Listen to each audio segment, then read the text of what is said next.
the liar, the ghost, and the narcissist. If someone had told me that these relationships would lead to self-healing and a marriage, I never would have believed them, but here we are. This is a story of heartbreak, struggle, and loss, but more importantly, it's about how these experiences shaped me into someone stronger, more fulfilled, someone happy, more connected to my purpose. So let's dive in. I started dating a guy in college. We met at a party the night before he was supposed to leave town for the summer, and we totally hit it off. We talked all night long, and it felt like I was living in this fairy tale. We hatched this plan. 1 month from now, we would meet in New York City and get together. We talked every day. I was nervous because I'd only met him for one night, but a month later, we met in New York City and we had the most amazing time, and I found myself falling in love with him. And at the end of the summer, he came back and he was waiting outside of my job with a bouquet of roses, and it felt like such a dream. I felt so lucky to have found what seemed like this perfect relationship. And a year went by, we were happy, things were going really well. I was out of town, and I get a message from a girl saying that she'd slept with my boyfriend, that they'd gone to a party, that they ended up sleeping together, and that she had no idea that he was with me. He had told her that we'd broken up.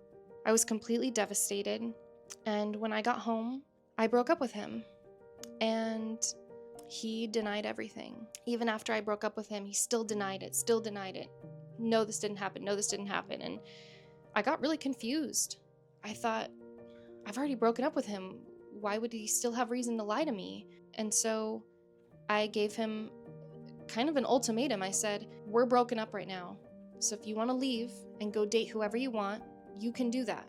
Or if you really want to be with me, we can start over. But no sleepovers, no kissing.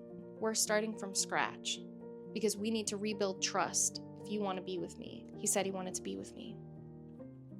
So our trust was broken, and for the next few years, we rebuilt our relationship. I graduated from college, we moved to another city together, and we were building our life. Almost 5 years into our relationship, I was at the dentist office. He was out of town visiting his brother, and I get a text from a girl, and she said they'd been together for over a year. She was visiting my boyfriend at his jobs. She had pictures of them together. He had met her family. And this time around, I had learned my lesson, and I called him, and I told him that I didn't trust him, that I could never marry him, and that we were done. I had all the proof that I needed. I then called his mother, and I told her the truth of what had happened so that she would know why our relationship was over and what type of person that her son was. After this relationship ended, I thought that I would be okay getting back out into the dating world, that I would recognize the red flags. After being with a liar for 5 years, I thought that I knew what I wanted. After my 5-year relationship, I ended up in a fling with a guy that I met at the dog park. We met and we hit it off, and I thought, let's give this a shot. But things were a little bit odd. He was always cagey about introducing me to his friends. He didn't like his own name. It just seemed like he had a weird life. He had told me that he would smoke occasionally. That turned out to be a lie. He was actually doing really hard drugs all the time. And even through that, I still continued to see him because I, in my mind, thought that this was just kind of a fling, and so I just kept seeing him, but really I should have ended things as soon as things started to get weird. And the breaking point was 4th of July. We were supposed to get together and hang out. He told me that, we would connect in the morning and we'd figure out what to do that day. So I texted him, I asked hey, what's going on? When do we want to get together?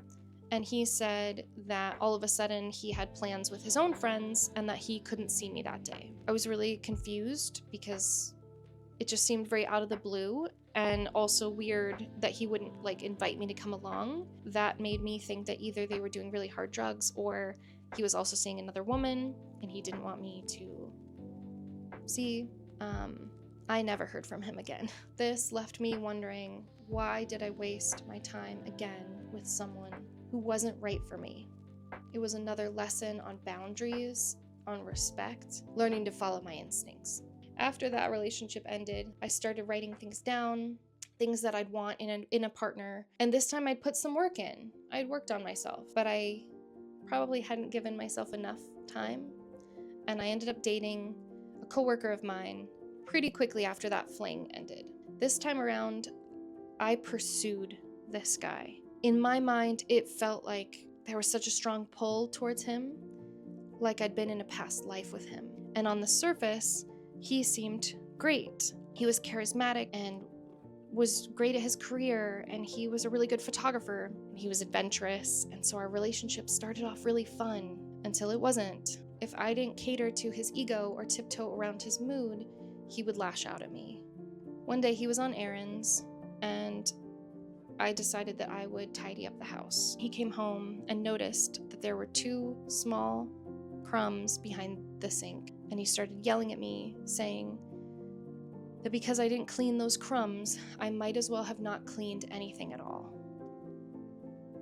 At this time, I still considered myself a strong and independent woman, and so I thought that I could manage his moods. If I just tiptoed around him or was careful to not set him off, it would be fine.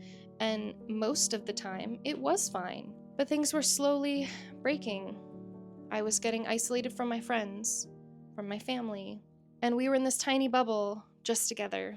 It was during 2020, so we were pretty isolated, and things started to get worse. He broke up with me and left me and moved out of town. And this launched us into this on and off relationship. He came up to visit me, and we ended up on an unexpected walk with my dog. Now, we weren't planning on hiking, so I had just a small water bottle in the car, and he had a Camelback, and we're walking, and I keep bringing up the fact that it's 90 degrees, and like, it's too hot to be walking this far when we don't really have water. To which he responded that I should have prepared better because he had water, so he was fine. And very quickly I ran out of water because I'm drinking water and also giving my dog water. And so now we have no water, and we're about a mile from the car in 90 degrees. And then he got mad at me about something that I should have known and abandoned us. He started hiking extremely fast, and my dog was so exhausted and overheated that she kept laying down in any patch of shade that she could find. These strangers walked by, and they shared a water bottle with me, and I was able to get her back to the parking lot. And when we got back, and he was sitting there at a picnic table and basically told me that this was all my fault. Now, this should have been the breaking point. This should have been the end.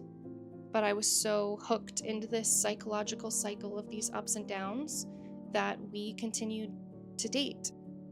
And probably the worst thing that ever happened in that relationship is he came into town.